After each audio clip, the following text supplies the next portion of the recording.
Gateway Podcast. Hello, everyone. Welcome back to another episode of the Gateway Podcast. This is episode 37.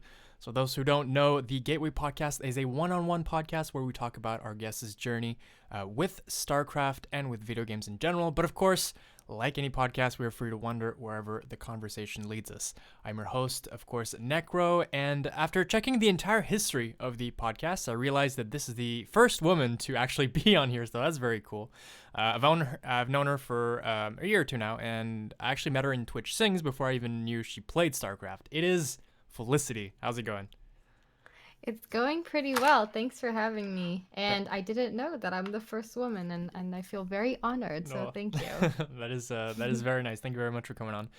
Yeah, we were talking about your microphone real quick as we were doing sound check, and like, just like compare. I've there's such a wide range of people with like microphones that I've heard through these podcasts. Like the last person, so the last person is kind of a vagabond. He was called Necro. So he doesn't have a computer. So what he did, this is the best setup he could do, but he still came on despite this.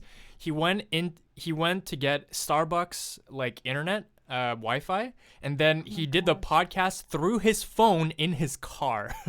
Like Oh my that gosh. was his setup. But man, so like now we have a nice singing microphone for the podcast. So this is quite nice. Hooray. Hell yeah, that's awesome. That's funny. Yep. And yeah, so I guess we'll just kind of have this icebreaker question here, which is like, when's the first time that you remember playing StarCraft 1 or 2, and what were like the events leading up to that? Sure. So at the time I was hanging out with a bunch of friends and they were all really excited to play StarCraft 2 because it was coming out in like a month. So Mhm. everyone was getting ready for it and everyone's like going back to Brood War because they hadn't played for a while.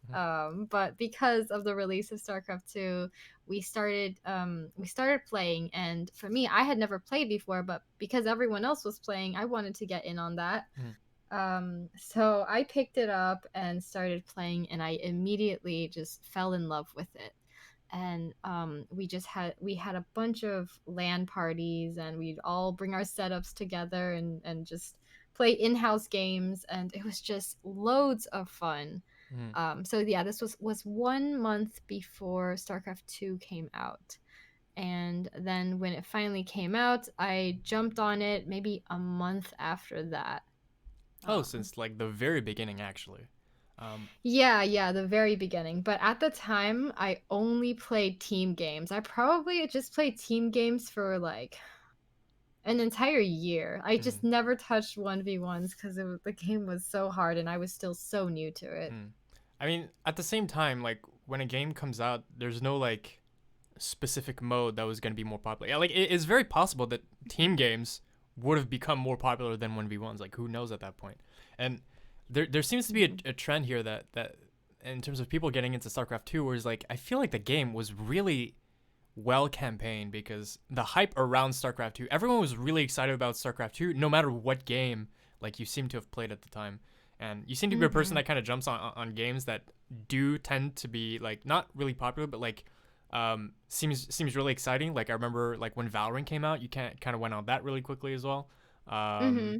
I don't know if you played Fall Guys as well, but like there's a lot of A little uh bit, yeah. when did actually I know you're quite a CS:GO fan as well. Did you kind of when did CS:GO come out? Because there's quite a few versions of Counter Strike, I think. I actually didn't hop on CS:GO until pretty late, I would Mm, say. Like I had okay. never played like Source or like 1.5 or what.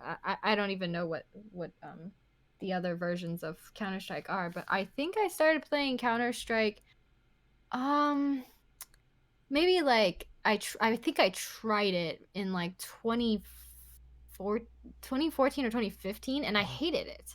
I Mm, just could not understand how to play it. Was that your first Because I FPS or?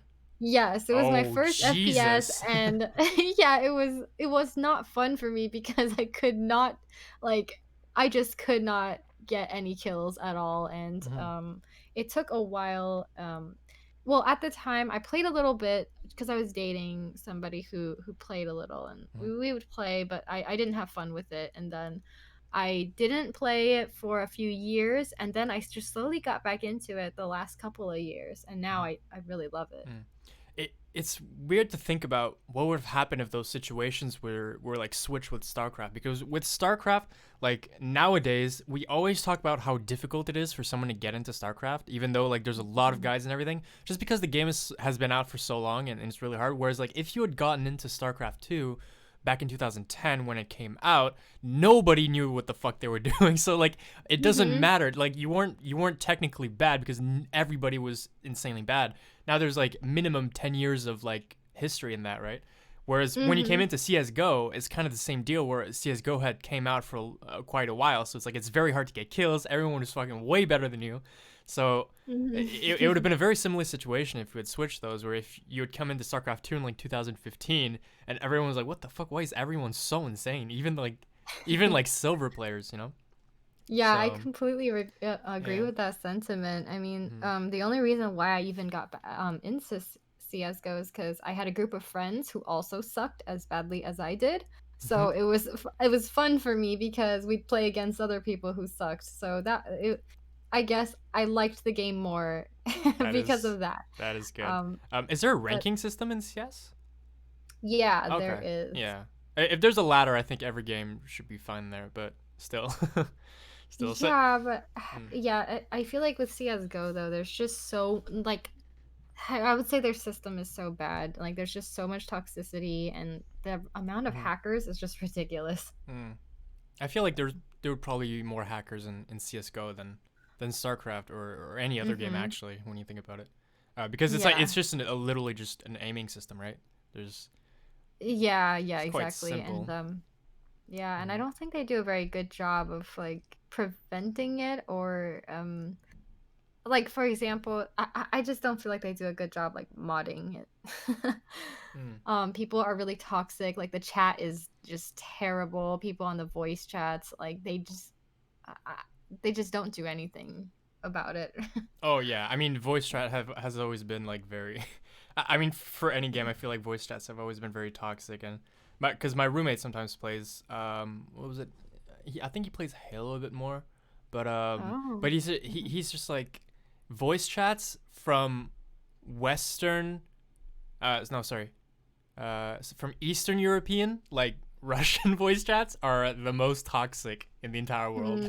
So Yeah, I I'd can imagine it's kind of imagine. like that everywhere, but still, but yeah. Yeah.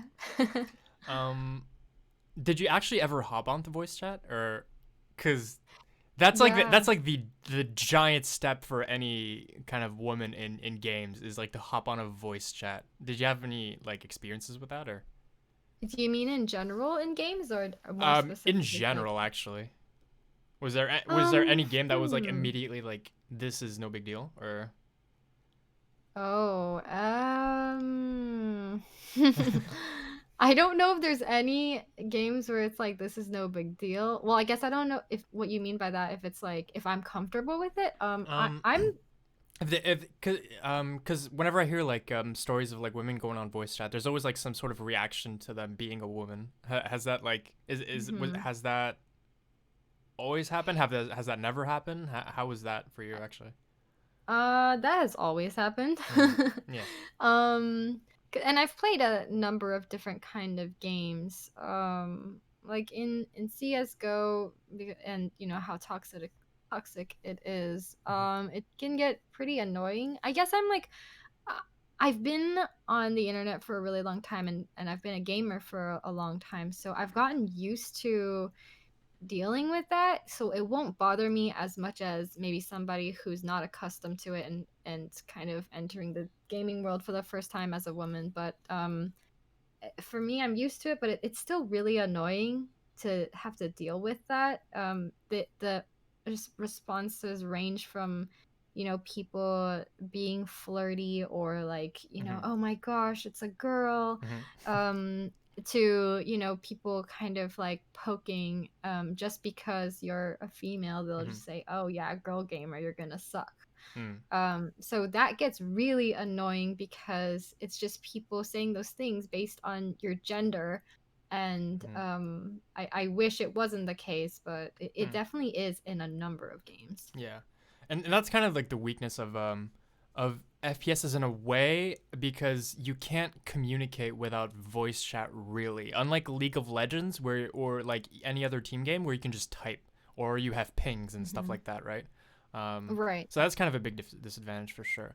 If there was they should honestly like I do think it's going to become less and less of a problem maybe in the next like 10 years. Hopefully in 10 years it should be completely gone and female gamers should be like 50% of the population. But Hmm. but That'd be yeah, nice. it would be really cool if like in general in FPSs, I don't know how they would implement it, but have a ping system as well. I feel like that would be really good. Hmm. Yeah. Yeah. Um okay, so you started in StarCraft you started StarCraft 2, you said you just kind of played team games. Now, you say this in a very casual way, and yet when there's certain StarCraft people, like very big StarCraft people, like Fear Dragon, who has a continuous sub to you. There's also I've seen, I believe, Destiny, who like follows your Instagram and sometimes likes your shit. And like, how did you even meet these people? How big did you get on StarCraft 2? Like, what was your path from the start there? The hell? Yeah.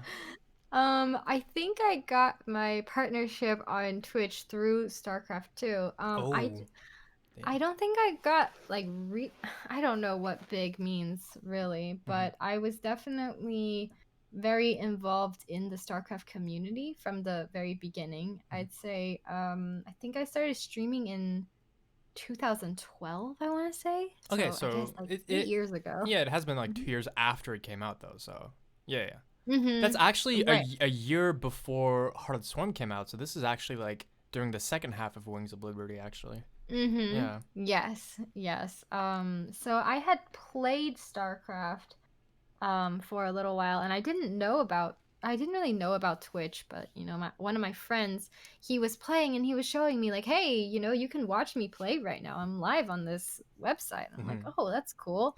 So I watched and I was like, oh, what? I can see exactly what you're doing right now, and you can talk to me and everything, and I can type in the chat. That's really cool.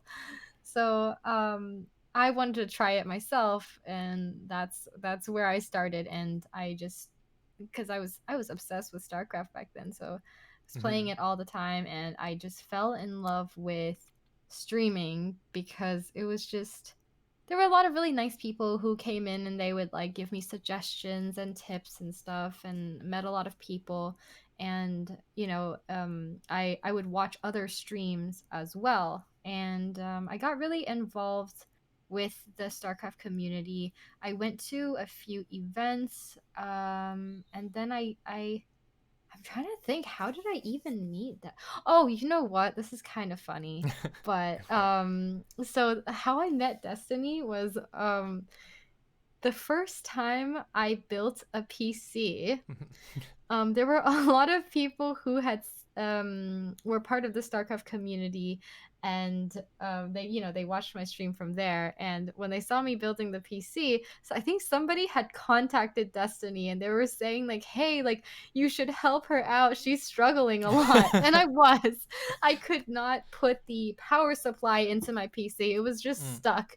mm. And so he like added me on Skype because back then that's what we were using to talk. It Oh was yeah, Skype. no, yeah, I remember. I was in those days as well. Don't worry about it. Yeah, so he was talking to me on Skype and he told me he like trolled me and he said, "Okay, hold out your power supply in front of your hands, close your eyes and pray to like the RNGesus or something." I don't know. He made up something I can crazy, so imagine him saying that also. right? Yeah. So yeah, after that it was a really short like talk that we had, and he left after. But Mhm. I don't know. I guess like from then on, I kind of just talk to him every now and then. Hmm. Did Um, you cuz the only time I've seen him, well, like traces of him following you was through Instagram. Like when did you actually start your Instagram actually? When did Instagram even came out? hmm. Was it a long time but only blew up at a certain time? Hold on. I don't think I was too. I want to say I might have made my Instagram in Oh, 2014. yeah. October 6th, Something like 2010 that. is Instagram's start. Okay. Okay. I think because I know one of my first posts was me graduating from like grad school that I Mm. posted. Cause That like, was 2014. okay. Cause like, besides that Skype conversation, like he still followed you on other social media, so like that couldn't have been just like that one time thing also. Yeah, I Yeah. had met him. I've Oh, did you meet him in person as well? Yeah, I assume. yeah, I've met him in person. I hung out with him a bit at one of the I think it was one of the Twitch cons. We went and got a lunch or something, and then there must have been another event as well that seen him at. But yeah, I think I met a lot of people through events, and there's a lot of people. Yeah, there's a lot of people in the StarCraft community that I have met in person. Um, what's your story with Fear Dragon? I'm curious. Did you also just meet him at an event? Cause he's subbed to you like permanently. I don't know why. What do you mean you don't know why? Not that I don't know why someone would not permanently sub. I just don't know the story behind it. Is what I mean. Cause like to be permanently sub to someone like there's only like 2 people who I'm. I want to say permanently sub, but it's only like semi-permanently sub. Like I'm 30 plus months sub to them. Let's just say. But like it does take like a very special kind of relationship to a stream or a person to be like subbed a long time, you know. So I was wondering what your relationship with that with Fear Dragon was actually. Sure. I think the first time I ever talked to Fear Dragon was actually at I think, oh gosh, I think it was Base Trade or some. I think it was. I could be remembering this incorrectly, but somebody, I think it was Base Trade, had a what is that game called? It's not Apples to Apples, but the other one that's similar What? to it. Apples to apples? Wait, Wait, there's a what game is the that's game like about? Hold on. it's like a board game where okay, there's got Cards Against Humanity. Cards Against Oh, Humanity. of course, yes. Okay, so that game, they were playing that game on the stream, and they had invited me, Zombie Grub, Fear Dragon, and Tempo, Oh, damn. and I think a couple other people as well to play. And that's the first time that I had met and like talked to any of them. And we didn't even really talk or play much. But afterwards, I went to his stream and he came to mine, and then after that we just started talking, and I've hung out with him quite a bit at some of the other events. So then what events did you go to? Because like, where do you live in Florida? Question mark. Okay. Yes, that's right. Is there what did you like fly to events, or were there a lot of events in Florida in general? Like, how did you get to all these events actually? So DreamHack is one of the events that I've been to a few times. DreamHack Dallas, DreamHack Austin. I've been to DreamHack Atlanta. Wait, aren't Dallas and Austin in Texas? That's correct. Is that far from Florida? Did you like drive there? Yeah, I flew. Oh, you flew. I flew. Okay. Oh shit, you flew there. Yeah. Let's go. Yeah, and it wasn't a really big deal for me to fly to these places because before I lost my job, I was an IT consultant, so I flew every single week for work. Yeah. So I always accumulated so many like flight points and stuff. True. So Yeah, it's like and even like hotel points. So it was always a kind of like a free trip. Were your flights like paid for by your job or? When I flew for work, they were paid for. But like if I was gonna travel somewhere else, like on my time. So basically, like your job would pay you flights, but you would still get points. Yeah, I would still get the points under my account. That's overpowered. That's so strong. What the hell? It's broken. It's really nice. I still have so many points left over from all of that. Man, it's not much flying going on though right now. Yeah. No, not at all. Yeah. What was like your first? I want to say I don't know what question I want to say here. Like what was your first event / what was your first real life maybe interaction with like big members of the StarCraft community? I guess like talking about the zombie grubs, the pro players, the pure dragons, Sure. the hucks. I don't know. Yeah, yeah. So the first event that I went to was in Florida. This was MLG Orlando in 2011 or 2012, one of 2000, those. 2011 sounds good, but I could be wrong. Yeah, Yeah. something like that. And at the time, you know what? Before, I can't remember if this was before or after, but Root Katz, he had moved down to Florida for a bit, and he was staying with one of my friends.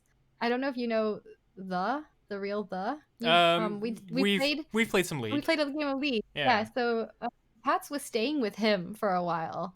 Oh, When he okay. had come to Gainesville, Florida, and I had met him through our college like StarCraft 2 club. Okay. So that was the first Okay, so time you I went to had talked school to. together, actually. Well, Yeah, I went to together. school with. You went the same Mhm. school, but maybe not the same Yeah, program. Yeah. right. We went to school together, so that's where I met Cats, because we all met each other through the StarCraft 2 club, which was Oh really wait, Cats random. was. Oh, okay. I thought the was at your school. Cats was also at your school. No, he wasn't at my school, but because he was staying with Oh, the brought him to the two. StarCraft club like that one Oh, time, and oh that's where shit. I Yeah, think that's where I had met him. that's And awesome. then we all went to MLG Orlando, but I can't remember if that was before or after I met Cats. Hmm. But either way, when I was there, that's when I had. Okay, I guess like I met and took pictures with people. And Yeah. I have a picture of me and Idro, and he was smiling Oh, in that oh picture. man. No, Idra's a sweetheart. Idris has always been a sweetheart. She's just salty about Yeah. StarCraft. But he's That's known what to I've not always smile heard. though. He is known to not smile in pictures. Yeah, I guess you're right. He does. I know he does like laugh and stuff, but I don't. It's true he doesn't smile unless it is forced upon him. I don't know. Yeah. Yeah, it's nice. Yeah.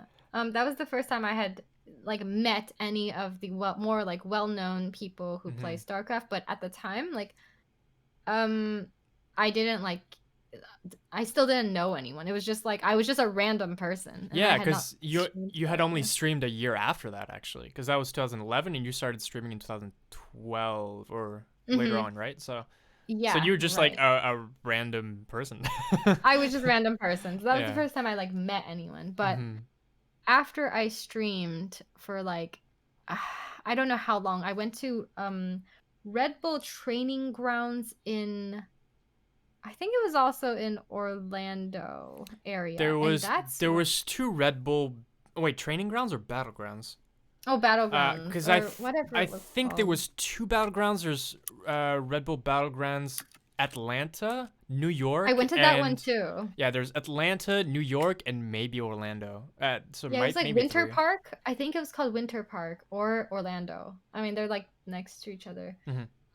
But yeah, there was that event that I went to, and that was when I had been streaming a bit. So when I was there, that's when I had met a number of people, and I remember I met Smix there, and she's like, Mix "Oh, I've all the seen way your back. stream." Oh man. Yeah, and yeah. I was so excited because she knew like she had like lurked my stream before. Hmm. Well, that's interesting because Smix wasn't really hosting. Well, I mean, it depends what year you're talking about, but like she didn't. Her first like big premiere tournament that she hosted was 2014, so she wasn't even like, you know, Mm-hmm. hosting quite yet. So I'm like surprised like you met her Yeah. and she was still there. I wasn't too sure when she Yeah. came into the scene, but it's probably has She was always been dating there. Huck at the time. What? Wait. Oh my God. Wait. I think I remember this. Yeah. Smix dated Huck. That makes Yeah, sense. yeah. Cause I They were dating at the oh, I time. remember Huck had an Asian girlfriend. I did not know he was Smix though. Yeah. Oh jeez. Well then. Um. Yeah, so What? Let me think about this. Actually, cause that was at the point where you were kind of random person. You met all these pro gamers and these personalities. But when was the first event that you went to that somebody else recognized you? Did that ever happen? Um, yeah. There was this other, I can't remember which event. Oh, it doesn't I matter. I want to. There was another event where I like actually like met a lot of people, and it was such a random event. Like it wasn't like a big event at all, but like a bunch of people were going to this thing in Louisiana, and my friends and I like we were planning on taking a trip anyway, and we're like, oh, like let's just stop by this thing, right? So we went there, and it was just a few people. There was like no audience. I don't even remember what it was called. It was just like a really small event, but that's where I had met like I met Puck there. Mhm. um I had met Louisiana. gosh, I forget names. Oh, that's where met Rotterdam. Oh, you met And Rotterdam. yeah, and shoot, I forgot. There was another person, and I just can't remember his name. He was also somebody who casted. Gosh, it slips me. And then Masan was there as well. If you remember Masan. Masan. Masan? Are you I sure don't you're know. saying Hold that on, you correctly? can. Yeah. He became a Hearthstone player after. Masan. No, I don't remember Masan now. Okay. But who was that at that event? Because I remember there has been some small events over the years. Was there like um major slash special? Was there like Fear Dragon and Tempo? no, Okay, they never were mind. not there. QXC was there. QXE, old school. Very Yeah, nice. that's right. We hung out with him. He's funny as Oh, hell. really? Yeah, he's so funny. Oh, I think I had recorded something on my phone, but I don't have it anymore. Um, gosh.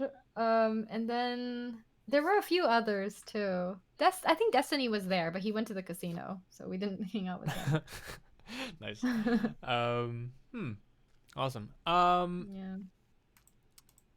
Yeah, so so at that event were there any people that like recognized you? Hey, you're Felicity. Was that at that event? I think Puck knew who I was Oh, okay. at the time. Yeah. Yeah, and maybe a couple of other people Mhm. knew who I was. What I was think your one person, No, yeah, sorry, go for it. like I think one random person who was there to like watch StarCraft was like, "Oh, like they actually did say, "Hey, you're like Felicity. I watch your streams." Yeah.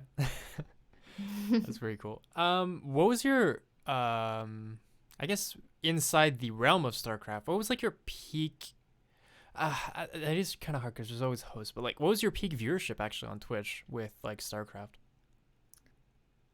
Do you remember? Hmm. I know there were I was for a period of time I was averaging like 100 something. Okay, yeah. Peak, I don't know. A lot of times like after events and stuff, people would just like pile into my stream. So it Mm. would just like it would fluctuate, but I don't really Hmm. count that. So I guess like Yeah. average at the time, maybe like 130, 140, something like Okay. that. Yeah, that's cool. Um, yeah, some people don't notice, but like StarCraft is almost like the epicenter slash origin of like Twitch and streaming. Like the first big Mm-hmm. streams were all StarCraft streams. Like in fact, StarCraft Yeah. even birthed like esports in the West almost. Like there was always been Mm-hmm. StarCraft 1, and video game like that has always been competitive in Korea. But like the how the esports scene started in the West is almost solely because of StarCraft. Very shortly afterwards, though, there has been Dota and League, and then very Mm-hmm. shortly after that, there was Counter Strike as well. But like, when you think about it, like streaming and esports in the West is because of StarCraft. That's kind of crazy when you think about it. Yeah. Um, Yeah, for sure. I it's like, agree. And like on Twitch, StarCraft was like the number one game oh at yeah, one point. yeah. Yeah, It and was it was just it was one of the everyone I very knew few played. games though, but it was still number one Yes, nonetheless. right. Yeah, it was one of the few, but it was up there, and like I mean, everyone I knew played the game, and like it was just so popular on Twitch. Oh yeah, it was so Um, hyped up for sure. mm-hmm. Oh Uh, yeah. 'Cause it's just been such a long time coming. Also, they like announced StarCraft 2 in like 2007, so that was like 3 years of build up that they had to do it. Oh, I S didn't know that. Yeah, so I think Yeah, so people Mm. had time to hop on the wagon. Then it came out. Nobody knew what they were doing, but there was lasers everywhere. It's like, ah, shit. Yeah. Yeah. Did you? I assume you. I think you just played Protoss from the start, right? Yeah, Mm. and how I chose that was I clicked random my first game and I got Protoss and I just stuck with it. Oh, really? That was the end of that. Yep. Well then, because I was gonna say it seems kind of the opposite. Okay, so I read one of your tweets earlier, and you're talking about World of Warcraft and why are you Horde? So I'm assuming you're a Horde person, but those are kind of gritty, kind of the dark side, whereas Protoss is very much like the light side, very majestic, godly stuff. So I was like wondering like why how can Yeah. you be for the Horde but also be Protoss thematically? I wasn't sure. I guess it's just played random. Yeah, it was Yeah. random. I mean, I did try like Terran and Zerg, but I don't know. Protoss just appealed to me. hmm Yeah, I think StarCraft is unique in terms of its races. Like each race plays so differently, just how you perceive the game and what you have to do, that like Hmm. you can latch onto one. Like it's not just like three. It's not just like Terran and then two other races with skins, right, of the same race. Hmm. It's like Right, they right. operate in fundamentally different ways, which is pretty crazy. I Um, think it is really cool that StarCraft is like that. And as much as people like balance wine and all that, I mean, they do a pretty good job of balancing it out, considering how fundamentally different each race oh is yeah. and how many different like units and like strategies and all of that there are. It's pretty incredible. Oh, for sure, yeah. Um, which is why like the most simple thing like to the difference between needing to build a supply depot and build a unit for your supply messes with your Mhm. mind so much. I get supply blocked so much, even though making an overlord is technically so much easier than placing any building because you have to shift them cube back, to minerals. Whereas the overlord, Right. you press a button, and yet that is harder for me because it just doesn't make sense in my mind. So you have to just think about just that in a different way. Mhm. So that's pretty crazy. Yeah. Yeah. Yeah, for sure. Yeah. It's just a completely different way of thinking about how you're gonna build. So he just pressed random. Um, it does that. Um, do you ever use that technique outside of StarCraft for choices, just random, or? Hmm. I probably do, honestly. Mm, I'm a very indecisive person. mm-hmm, I think it's one of my flaws. And so I'll go random. And I mean like I like to try new things anyway. So a lot of times to me I'm very like I'm very open, I guess. mm-hmm.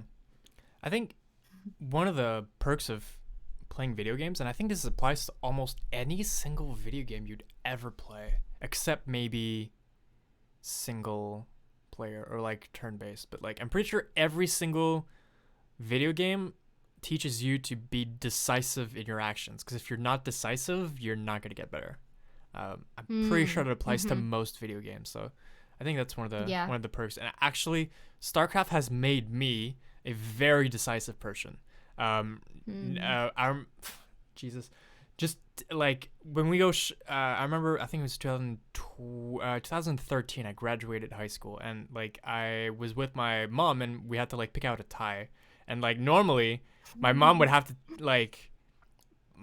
it would take at least 10 minutes. Like we should try on different ties. And then there was one tie that I saw. I was like, this one is good. Decisive play, taking this one. And it's like, um, yeah, I just everything I've done since I started playing StarCraft has been very, very decisive. Mm. Yeah, so yeah, I definitely thank StarCraft for that because I don't turn back on choices. I just go with it now. Think about it. Look, check the replay later. Just go. You know what I mean? Um, yeah, Yeah, yeah. for sure. Um, With certain things I can be more decisive. Like if it's something that I'm really feeling, mm, then I can make that decision. But okay. if everything's about the same, then it's all I'm pretty open to whatever at that point. Oh, wait, hold on. This might actually tie into it. So you're kind of a foodie on your Instagram account. Are you indecisive when you pick out a food menu? Um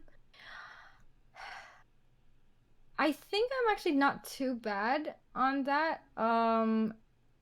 There's definitely a lot of stuff. Okay, I get very, very excited about food, and there are times where I can't decide because everything just sounds so freaking good. Mhm. But I usually go for stuff that I haven't tried or something that Yes. like I wouldn't be able to get in other places. Yep. So it's not. I guess it's not as hard unless everything on the menu is something that I can't get. Then we have a problem. True. Yeah. Yeah. Yeah. I do the very similar thing in menus where there's like it's because there's things that are guaranteed to be good because you know what it is. It's just Mm-hmm. that they might do it in the style of the restaurant. But I always kind of look for a thing that has two factors: one, I can't really get anywhere else, and two, I've never tried before. Three, maybe with a third one would be like this is a combination I would have never thought of, and I'm curious how they pull it off. That's like kind of the third maybe minute factor, but I have the same thought process as you, where I'm always like, okay, well, what have I not tried? And if I haven't tried it, Mm-hmm. even if it's good or bad, I actually don't regret it afterwards. Sometimes I get something I've never tried before, I don't like it, but it's like, yeah, I'm fine. At least I tried Yeah, something I haven't tried exactly. before. Yeah. You tried it and it wasn't like, oh, I'm always gonna wonder how that tasted. It's like, okay, now I know not to get that. Oh, yeah, I've learned to do Yeah. that as well. Because before, I remember when I first started doing that, I was like, oh, fuck, I just like spend money on something I don't like. But now it's like, now I Mhm. spend money on learning that I don't like this. Yeah, Really exactly. good. Oh, man. Agree. So yeah, quick tip: don't ever, if you ever make smoothies or shakes, never use pineapple juice because that will take over the entire flavor and you will not sense any of the other ingredients you put in there. So don't do that. I've learned that through Oh, trying. good Yeah, tip. And yeah, not too much banana either because that's overpowering as well. yeah. But honestly, Mhm. not as much as pineapple. Pineapple is kills everything else in its path. It's terrible. Oh, I'll Yeah. keep that in mind. Yeah, cool. So we have pretty similar philosophies there Mhm. on menus. Okay, let's move on to the second question. Lol. On my list. Well, I mean, I have a whole bunch of questions, but I kind of know them by heart, so we just kind of go Mhm. from there. Um, Sure. so I want to talk about like kind of the origins of when you came up with the name Felicity. Now, real quick, before you actually tell me, um, Mhm. I remember you were doing community interviews the other day, and you were about Mhm. to explain what your name means slash came from. And I was like, oh wait, I want to ask her this on like Sunday, so I just muted the stream and left as soon as you were about to say. Um, so real quick, like if you translate Felicity to French, it would be like Félicité, Félicité. And there's like two Mhm. ways to end that word. It's with an E with an accent or ER. E with an accent would be the word, well, I mean the noun, Oh. which would mean like happiness or like a form of I don't Mhm. know if it's like great happiness or long happiness. And then there Mhm. is the verb ER, which actually means to congratulate. Which is Mm. like Mhm. when you genre je te félicite, it would be like I'm congratulating you for Mm. something. So I have no idea about the other etymology. Is that the English word for that? I'm not sure. But yeah, based on those are the definitions that I know Felicity might be in. So what is it actually?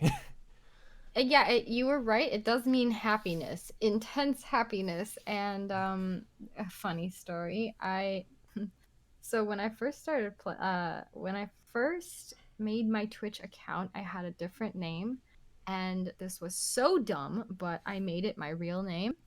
Mhm. And and then I realized that that was not a good idea at all, and I didn't want like people to find me on the internet because at the time I was also looking for jobs because I had just graduated from grad school, and I realized that, you know what, some of these employers potentially could look up my name and they would find my Twitch, and I really don't want them to see any of that stuff. Mhm. Like, it wasn't like I was doing anything bad, but like I just didn't want to be associated with like, playing like video games like in my spare Yeah. time. What if they did like see that? No, yeah, I get it. um and also the other side of it, of course, is like personal privacy, security. Like there was an incident where somebody found some information on me. So then after that I was like, okay, I got to do something about this. And Mhm. luckily the name Felicity was I think the person who had the account was inactive for like a few years, so I was able to steal that. In And wait, in on on Twitch, Twitch. yeah, on Twitch. Yeah, yeah, yeah. Yes. Yeah. On Twitch. So luckily I was able to take it. And I wanted a name that didn't have like numbers and just like one simple word that people could remember. Yeah. And I just always liked the name Felicity and of course the meaning of it, and intense happiness is what I want to embody in my streams. Okay. And the second part to that question is, what was your? Well, I mean, you kind of said on Twitch it was like your real name, but like in StarCraft though, what was your name before Felicity? What did you use in games, in general, as like a username? I think it was just my name. Oh, you just use your name everywhere. Like in StarCraft, it was your real name as well, just when you played. Yeah, I think Okay. well, I think it was just like my first name. Mm-hmm. Cuz I was like, okay, like my take on it from before was that I didn't I don't know, it was just I didn't like the idea of having this other like online identity as something else, right? A different name that people would refer to me as, because I felt like if I ever met somebody in real life and they called me by a different name, it would be weird and I would want them to call me by my real I name. see. I So I see. was like, oh, like I don't care. Like people can know my name. It's just like me meeting somebody like on the street and like just, hey, my name is whatever. Mm-hmm. So I guess I just wanted it to be my real name. But Mm-hmm. then I realized like, okay, that's stupid. And now I think it's really cool that I have a different name. Yeah, it's actually the opposite now, where I believe Yeah. I believe that it's very you find it very weird when people actually call you by your real name. Um, Yeah, and I don't want people to know my yeah, real name anymore. yeah. Um, who actually wait? Who does call you by your real name? Did Fear Dragon ever do that? Or I feel like I heard you say No. that about a streamer, but maybe it's because like they've known you for a long time Oh, since maybe like um, before you change your name. That's why they still have the yeah. habit of doing that. Yep, exactly. It Yeah. was Rotterdam and Puck. Rotterdam and Puck. Okay. Oh, Puck. Yes, it was Puck. Puck. Puck. Puck. Yeah, yeah, Yeah, yeah. he still does. And then Rotterdam would call me by my full name, and then I messaged him on Facebook, and I was like, I can't have this. Yeah. Wow. But I mean, they're just trying to be like nice and like personal Mhm. when they do that. They're not trying to like expose me or anything. Mhm. Yeah, I think it's kind of cool when yeah, when we call by our the names that we chose. Our There's aliases. yeah, the aliases.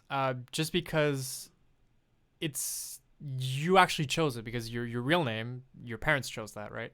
So the fact that Right. people would call you by the name that you choose is very cool, and Mm-hmm. I'm assuming there's a um I don't know, there's a similar feeling to where trans like gender people would like change their names and then people would call them by that Mm. name or by like that pronoun, and it would probably just feel very Like, good because it is they chose it, right? It wasn't assigned mm-hmm. to them. So I'm assuming it's well, I mean, for me, when people call me Necro, or sometimes some of my older friends call me Mono, which is short for monoxide, because I changed my name for like a year or two in StarCraft 2. I kind of feels really cool because you chose that, and that's how they call you. And it's like, I wish to be called this way, and then they just kind of do, and it's really nice. I Yeah. feel it's No, very you're comforting right. in a way. Um, but Yeah, I get that feeling too. yeah, but yeah, you know my real name, right? I think. I don't know yours. Mm-hmm. I don't know yours though. But honestly, I probably wouldn't even be able to pronounce it, so I'm not gonna, because it's Chinese. Me, It's Chinese, right? it's not. Oh, it's not. Oh, Nope. wait. What's your Yeah, I first have it in language there. actually? Or did Um, you both learn them I simultaneously learned. since the age of 0? Yeah, it was pretty simultaneous. I guess Chinese. Hmm. I can't. I'm not that good at Chinese though, like right Oh, now. really? Okay. But yeah, I know I can speak it fluently, but Yeah, but like you. it's not. It's definitely not very strong. Oh, okay. I thought. Do you still live with your? Not do you still live, but like, do you live with your parents currently? Yeah, since Yeah. the pandemic, I've been I'm living I'm here. So like assuming. I am fluent, but Yeah, like yeah. But I'm more assuming you talk it every complicated day words. though. Yes, I Yeah, do. yeah. Like Okay. I have no problem speaking it or anything, but like more complicated words and the sentences I form, they're not going to be the way that, a lot of like people who like live in China would speak. Hmm. Like the sentences that how we are speaking now. I would struggle for to find more complicated words in Chinese to like describe everything, Hmm. and like any like business related or like technical vocabulary I just don't have. Hmm. Yeah, that makes sense. That makes sense. Real quick, do Mhm. you have any effect on your voice right now No. of any program? Okay. I'm hearing like this really weird, like when you speak like more loudly, I start hearing this weird low end. That's like a replication of your voice, but like super low. But it's barely noticeable. But I was just wondering if you had any programs open or something. Oh, weird. Because there's a program I used to start like open up to try to Mhm. do voices like privately. um, and yeah, I was just wondering real quick. Okay, I Yeah. wonder if something's wrong with my microphone because I have nothing else. The only thing I have open is just Discord Oh, okay. and a browser, Oh, that's fine and then. that's it. That's fine then. So yeah, so Okay. I'm guessing you grew up with like Chinese with your parents, but did you go to like school immediately in English? Like when did you pick up English? Who Um, actually was in your life when you were a child? I guess that taught you English like so early on as well. I guess like my mom put me in a few hours at like a preschool when I was 4, maybe. Okay, yeah, yeah, Yeah, so I picked it up there. yeah. So Yeah, just through school, and of course, like at home, like my parents would like teach me a little bit. okay, yeah. Hmm. Like when you would uh, they would like straight up teach you, or was it like when you asked to speak in English, or do you Oh, remember? I guess like, gosh, I don't remember. I think like my mom would just like point to random things and like say the English word for it. So I don't think I actually like formed sentences really Oh no, until I yeah, was yeah, in preschool. yeah. I think the majority of I think Mm-hmm. most of my English was learned in preschool Mm. I and consider like like kindergarten. when you start learning a second language at like 4 years old, consider both of them to be basically first languages. I learned, Yeah, that's how I consider it too. yeah, like French is my first language up to the age of 4, and exactly like you, when I was 4, I started learning English, and Mm. I had a friend who only talked English when I was 4. That was like in my neighborhood, and Mhm. so I would just ask my mom, how do I say this? How do I say this in English? And then I would just kind of go from there. And so I started Mm. learning English like really early on at like 4 years old as well. So I'd consider like French and English to be both my first languages, honestly. Which Mhm. is Yeah, no, I agree with that. so yeah. Whenever something's not your first language, though, I do understand why it's almost impossible to fucking learn another language. It's so difficult. It's so much Mhm. exposure. It's Oh so yeah. much like learning as well.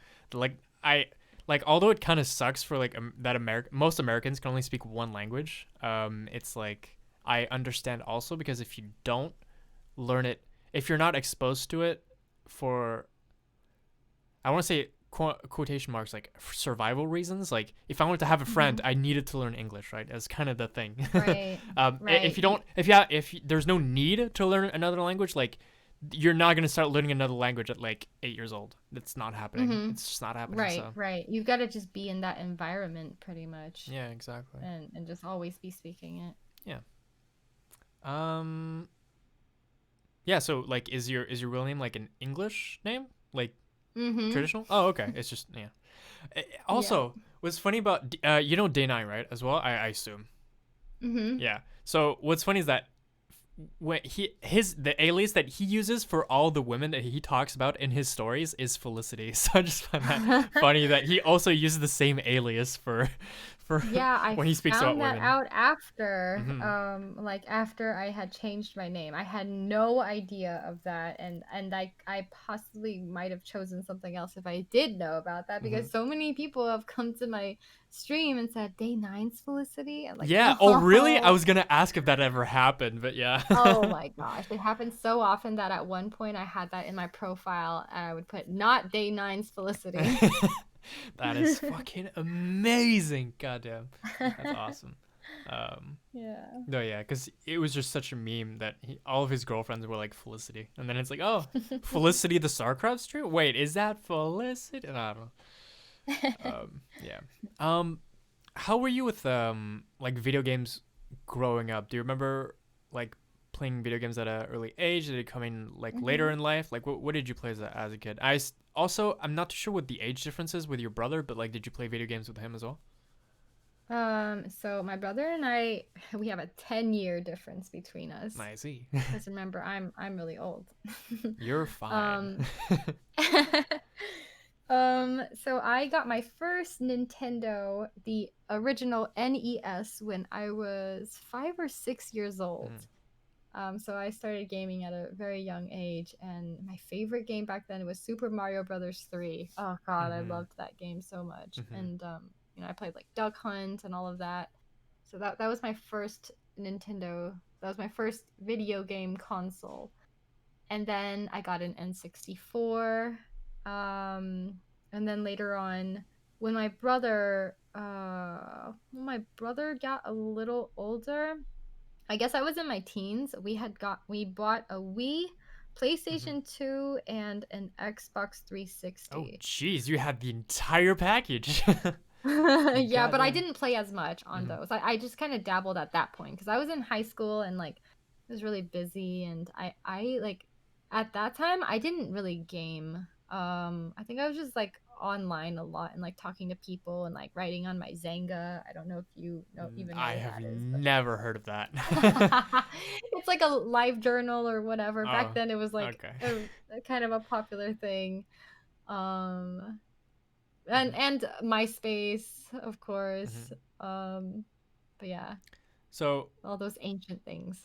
yeah, so the fact that you got, PlayStation 2, Xbox, and Wii and stuff like that, I assume your parents were totally not against any video games of any kind because, like, I had to fucking beg for my life to get a game, let alone a platform. So I was like, what did your parents think about video games? Did you have any restrictions, like, um, with video games, Yeah. or how was that?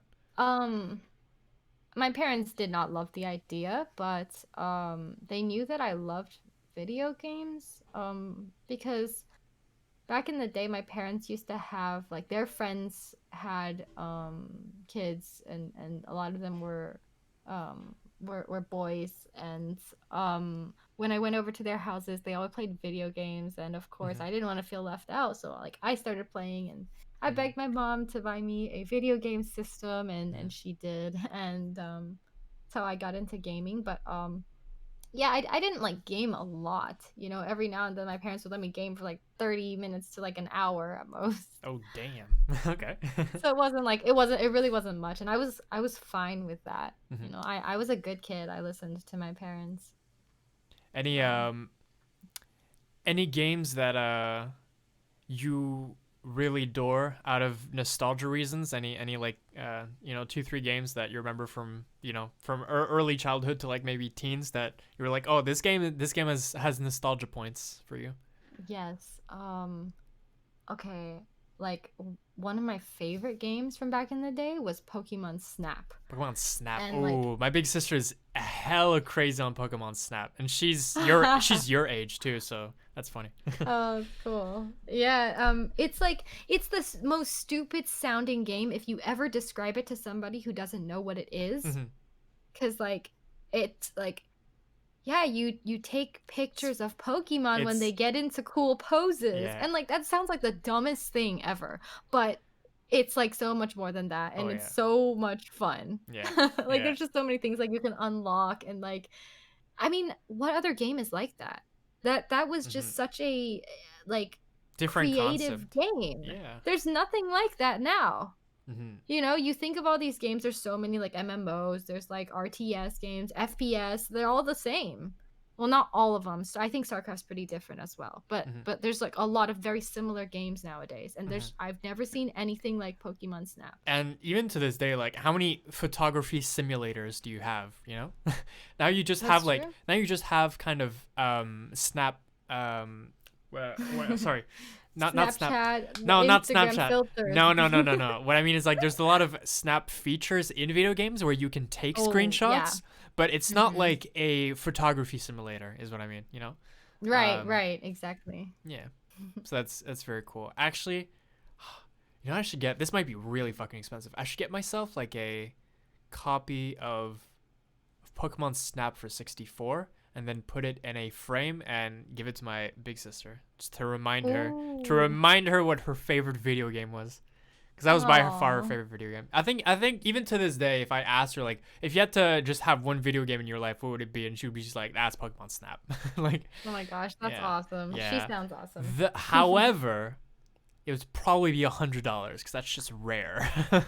It's a very rare Mm-hmm. game now. Most 64 games are, and Snap is Oh. even more niche because it's very loved as well, but it's even more niche than like there's probably less copies than, let's say, the Super Smash Brothers or the Pokemon Stadiums Right. or the other games of that sort. So Oh, so I yeah, didn't even think of that. Yeah, yeah. you're right. I wonder. Yeah. Cool. Yeah. So Pokemon Snap. Any other that comes to mind throughout until your teens? Um, there are some that I liked a lot, like DDR. Oh my gosh, I forgot about that. Oh, Dance Dance Revolution. Yes, on the PlayStation 2. Wait, you could play that. Wait, you play that with like a controller, right? I think, or No, on the dance you pads. had a dance pad. Yes, The hell? and we hooked it up to the PlayStation. Oh Oh my gosh, that man. was really fun. And then There's only I one liked game more hardcore than StarCraft, and that's DDR. Honestly, Jesus Christ. Yeah. yeah, I liked Guitar Hero as well.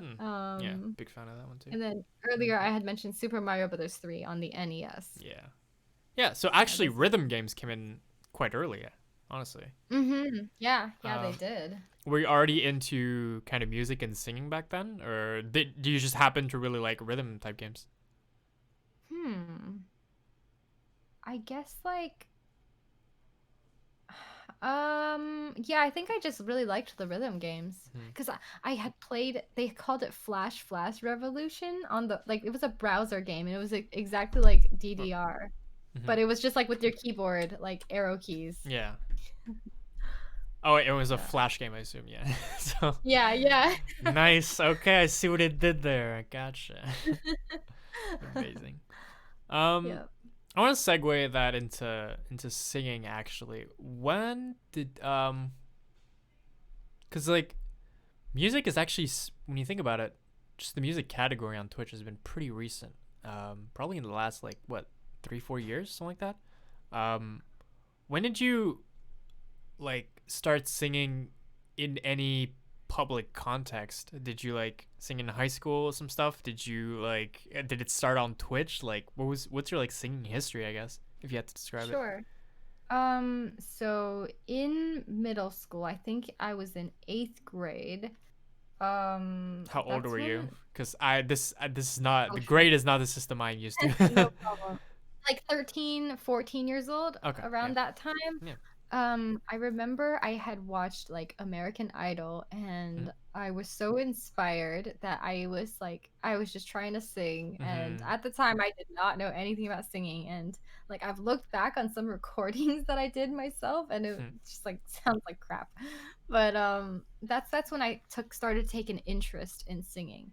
And when I was a freshman in high school, so I was like 14 at the time, that's when I had a few friends who we started a band together, Oh, and we like we performed at like this like this was so weird, but we performed at this like Chinese karaoke competition. Like we were like this opening act. And I think we performed Swing Swing by All American Rejects. swing swing. Um Oh, okay. Because I know them, yeah. but I don't listen to that song. But I do like the band. I like other songs though. Okay. Yeah, that was, oh gosh, that was so long ago, but yeah, I had a band in high school, but we were not long lived. We I did that for like a few months. Looking back on the Um band though, was that a fun experience, or was that kind of cringe to you? No, it was definitely fun. Mm-hmm. I enjoyed that a whole lot. Mm-hmm. Um, yeah, it definitely was a lot of fun. I I feel think like like real quick, like bands for me in the moment when you're in a band, it's a lot of struggle because you got to get stuff right. There's a lot of practice. There's a lot of practice. Sometimes things don't always work out. You got to show up together, schedule stuff. But looking back mhm, on band experiences, like that's freaking awesome to be able to like sync up with other people in like a musical context. mhm. It's really really cool. Yeah. Like I don't think I've since I went to music school, I don't think I've ever had that experience ever again. Like syncing up with like multiple people in a musical context. It's really cool. But I remember in Mhm. the moment, it's kind of hard. Yeah, Yeah. yeah. It's definitely a great experience. hmm Um. Um, So like, did you do any not shows, but like this is gonna be a weird question, but I'm gonna try and ask you to answer quote unquote like honestly the I currently mhm. do you like your singing? Yeah, Yeah. I like my singing. Yeah. Do you remember, was there, because like obviously when we start we're not always good, and you remember like your first recordings with trying to replicate American Idol stuff was Mhm. not great. Do you remember kind of like the period or like the area when you started getting confident or when you started liking your own singing? Mhm. Um, yeah, I think it was in high school when I just started singing a lot. Like I was singing every single day. I did my shower singing. I like everywhere I went in the house I was singing. Mm-hmm. Like so much that my mom would always tell me to shut up Mm-hmm. and stop singing.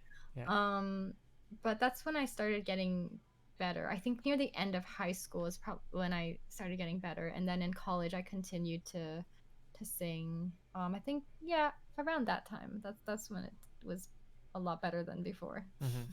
I think it actually just comes from almost the sheer amount of singing where you start getting comfortable.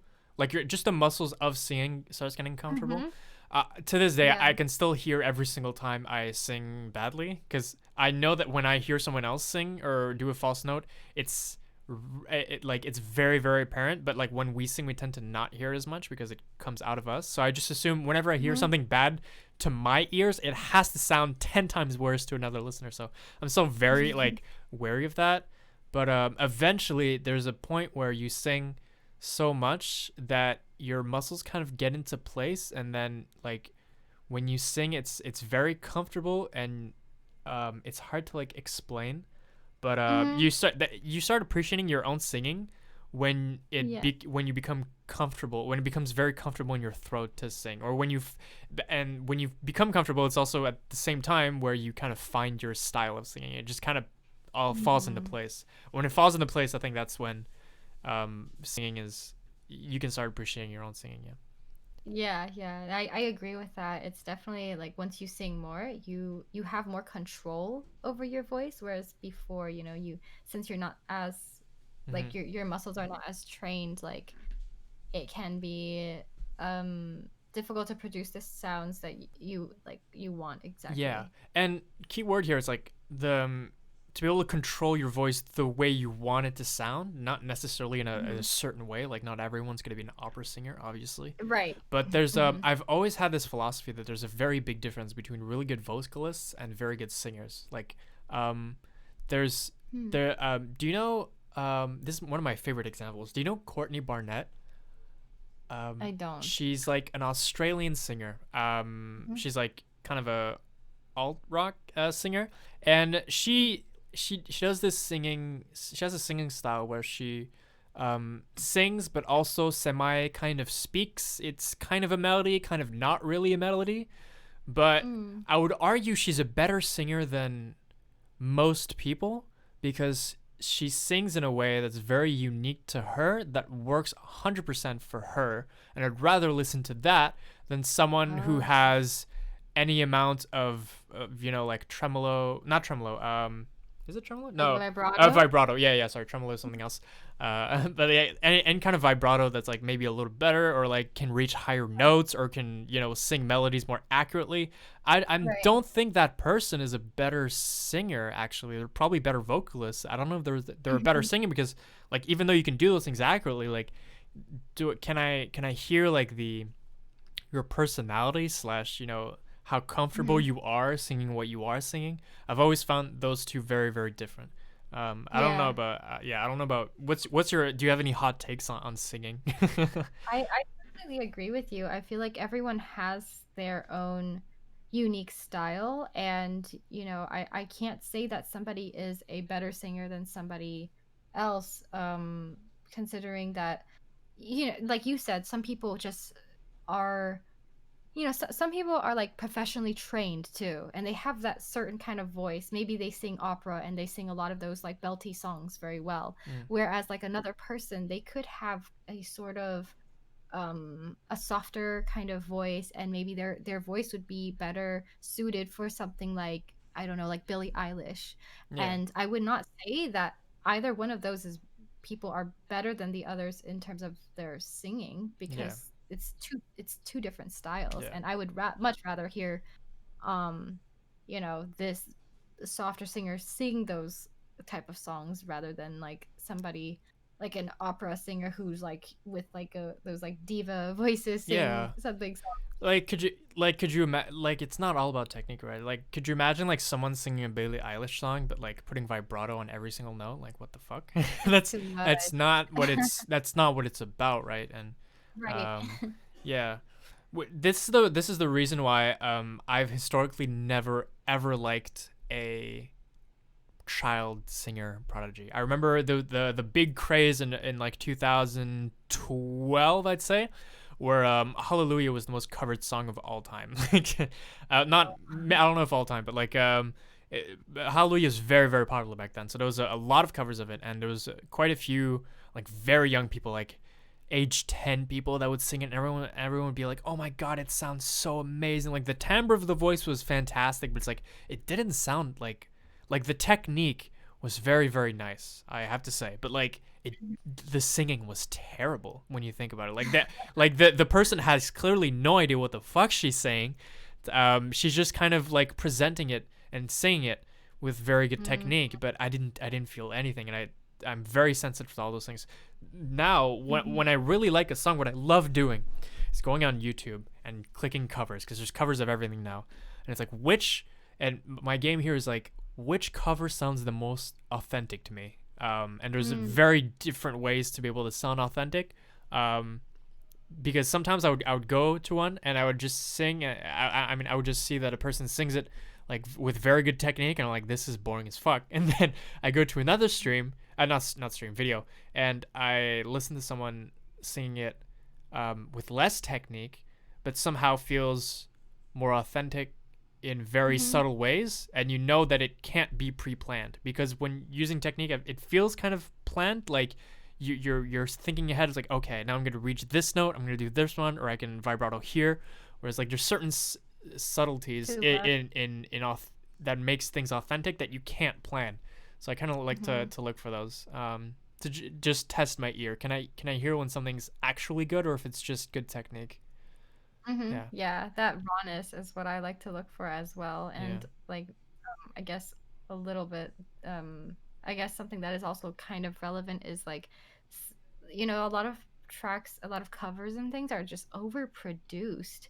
And yeah, sometimes, yeah. like, I don't like, like, it sounds nice, but I'd just rather hear somebody like in their bedroom without all these like tools that make their voices just sound so perfect. It's like it's almost kind of annoying to listen to that. I, Mhm, I just want to hear the rawness and like mhm. just hear them like playing and singing like in their bedroom. Yeah. And there's not enough of that anymore. Mhm. Yeah, for sure. I agree. I agree as well. Yeah. There's some songs that of course I do appreciate when they're not overproduced, but because sometimes like arrangements can be very very smart and effective too. But like I do agree that like sometimes just singing in your bedroom is like the best way. Is like, okay, well how do you see this in a way, you know? Mm-hmm. Which is probably why over time I've gravitated so much towards minimalistic kind of song arrangements when it's very very few pair of hands on instruments and maybe just vocals. So yeah, Yeah. over Sure. time. Damn, talking about singing a lot. um, is there anything else I want to say here? Do you have any?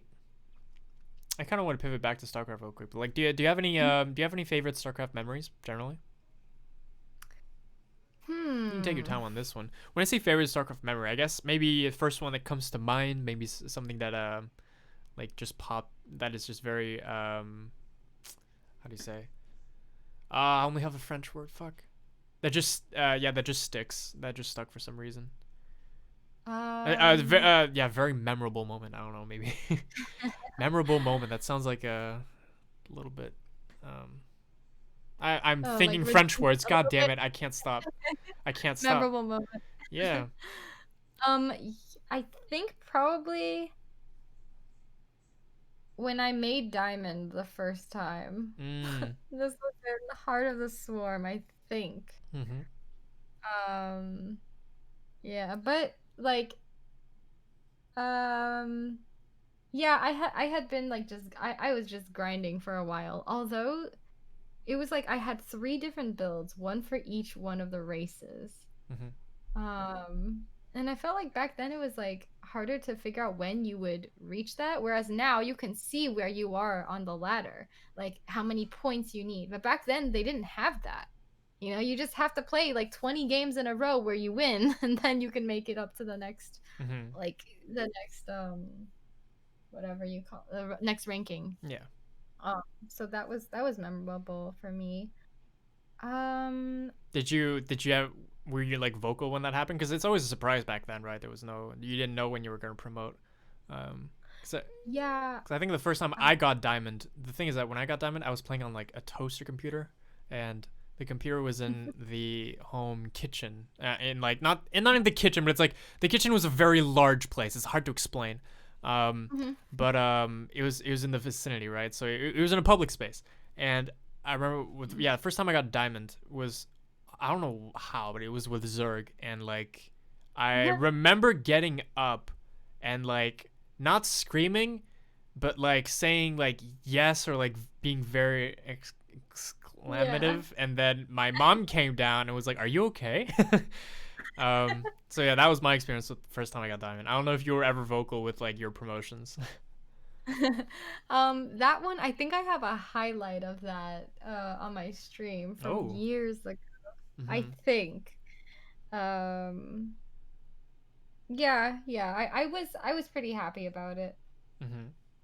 I wasn't like I don't think I like screamed or anything. I wasn't as vocal as you were. No, I mean I didn't scream. I was just loud. Yeah.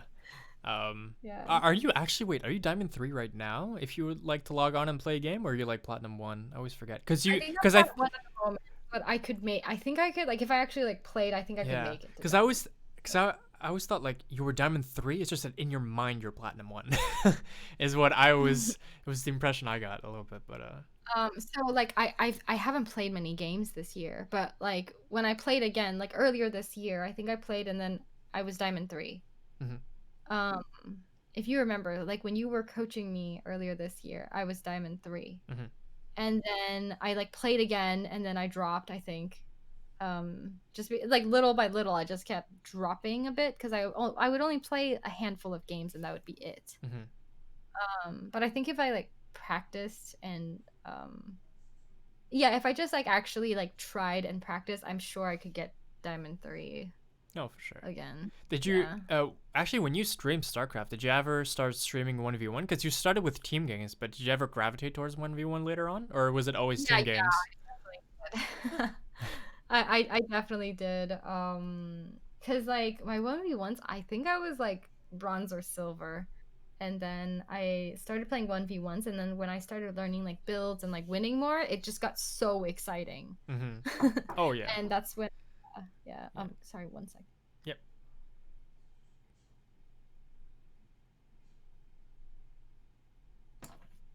Okay, sorry about that. Yeah, so Um, you were silver scrub, and then you learned builds, and then it was really fun. I guess. So yeah. yeah, yeah, it became so much fun. And I just kept on playing, and that's when I was like grinding it, I guess, and that's when I started streaming a whole lot. Mm. When did we're kind of gonna start to kind of wrap up, but like when did StarCraft start falling off for you personally? Hmm. I think probably okay, I remember. I think it was near the end of Heart of the Swarm. Mm-hmm. Um a lot of people had gotten demoted. And I remember I was one of those people who did as well, and the game was just it just started getting kind of hard, and I was losing a lot. Mm-hmm. Um and whatever I was doing just wasn't working because I had those like three builds that Mm-hmm. I did, and they some of them were kind of all in me, and I Mm-hmm. just didn't have time to learn as much. Oh, I guess that was when I think that was around the time I started my full-time job. Oh, as well, yeah. Uh, Mm-hmm. yeah, so I just had less time to do that, and then I just shifted over to some other different Yeah. kind of Yeah, I mean genres. that would do that to you, especially like when you there's certain because they changed the kind of at that time the MMR was still hidden, but like they changed the plateau or like the threshold where you would get from one division to another or another one rank to another, right? So I'm assuming like if you were diamond, and next season you like do your games and then now you're in platinum, it's like well shit, did I just go backwards? This is kind of demotivating in a way, right?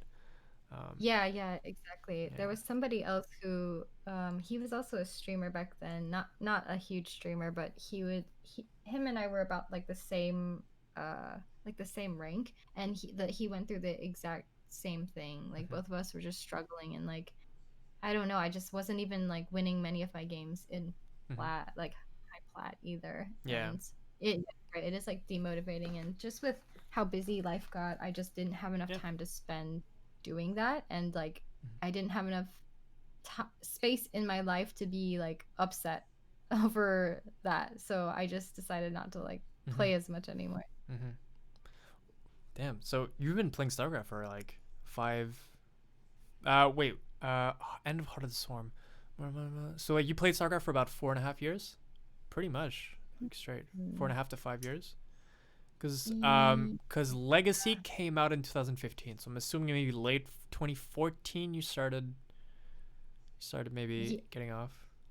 yeah, yeah, it was around that time. I think beginning of 2015. I stopped playing, maybe. I don't know. You know what? Actually, even when I was playing Heart of the Storm, I was really busy in grad school. I forgot about that. So that was Hmm. all of 2014. I was like Yeah. super busy. Yeah. Yeah. So yeah, oh yeah, there was a whole semester where I didn't even stream. Oh, whole semester. Yeah. Yeah. Yeah, True. to take a break. It was just too crazy. Hmm. Damn. Yeah. I mean, that explains a lot now because, like, when I coached Hmm. you and I tell you to do stuff, like, your mechanics are there. Like, you know how to do everything. It's just, you don't know what to do, but you know how to do everything. So it's like, oh, okay. So, yeah. I mean, it still shows, like, even if you haven't played for a while, like, you still understand all the fundamental, like, mechanical concepts of the game. So that's very Hmm. cool. Yeah, I Um, just don't know like builds, timings, like things like that, what oh, people yeah. are doing. I mean, that And like changes all the time. Yeah. yeah, and there's still like some units that I'm not even really sure about. What they do. Like yeah, like Legacy of the Void stuff, Yeah, yeah, right? yeah. I guess I I've just forgotten. understand. Or not forgotten, but Yeah, I that never makes played it sense. that That makes sense. much. Yeah. I guess to kind of wrap everything up, this is a very large question, but like, what did StarCraft bring to your life?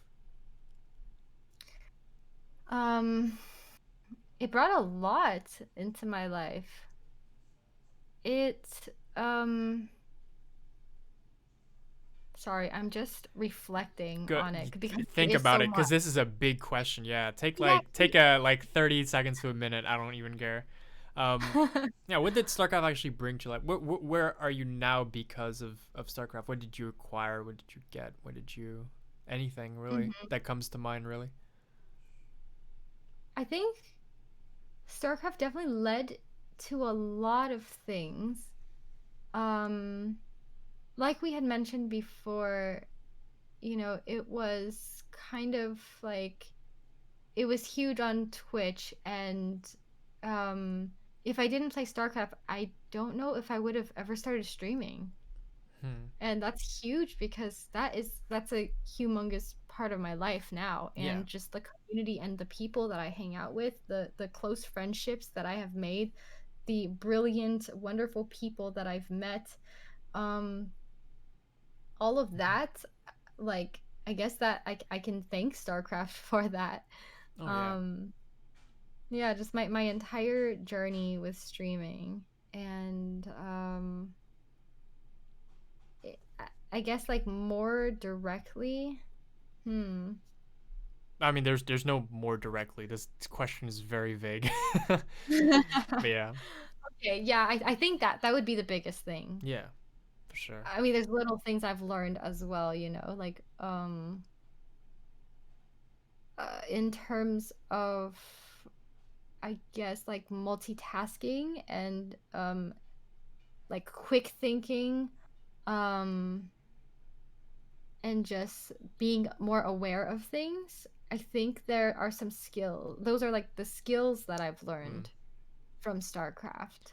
Multitasking. This is so funny because when I started, playing StarCraft makes you learn to multitask. Well, I mean, technically there's no such thing as multitask. It's just switching tasks very fast, technically.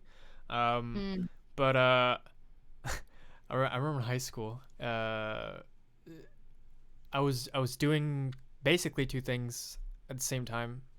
I was like writing down something while reading something else, while maybe doing something else. I forget. But Mhm. but like a girl tells me like, "Oh, you're good at multitasking." I was like, "Yeah." It's like, "Am I not supposed to be?" It's like, "Well, I mean, there's a stereotype that men can't multitask." And I'm like, "Do you know what game I play?" Like, I don't think you understand. I don't know where that stereotype comes from. I think I've vaguely heard it before that like guys are worse at multitasking than women for a reason or another, but Oh, yeah. Um, that's yeah. interesting. I mean, I'm assuming honestly that the closest thing to multitask that you could probably acquire in life is probably through cooking. Actually, that's probably the place where you have to multitask the most. Because you have to start shit at a different time and assemble it all at the end. Um, but but yeah, because of StarCraft, I can multitask, and I've broken apparently a stereotype. So yeah, it's funny you Yeah, mention that. the great skills we can acquire from video games. Yeah, exactly. Well, Felicity, thank you very much for coming on. It has been a pleasure. I swear to God, I will open up more Twitch Sing Seeds. Don't worry about it before it ends.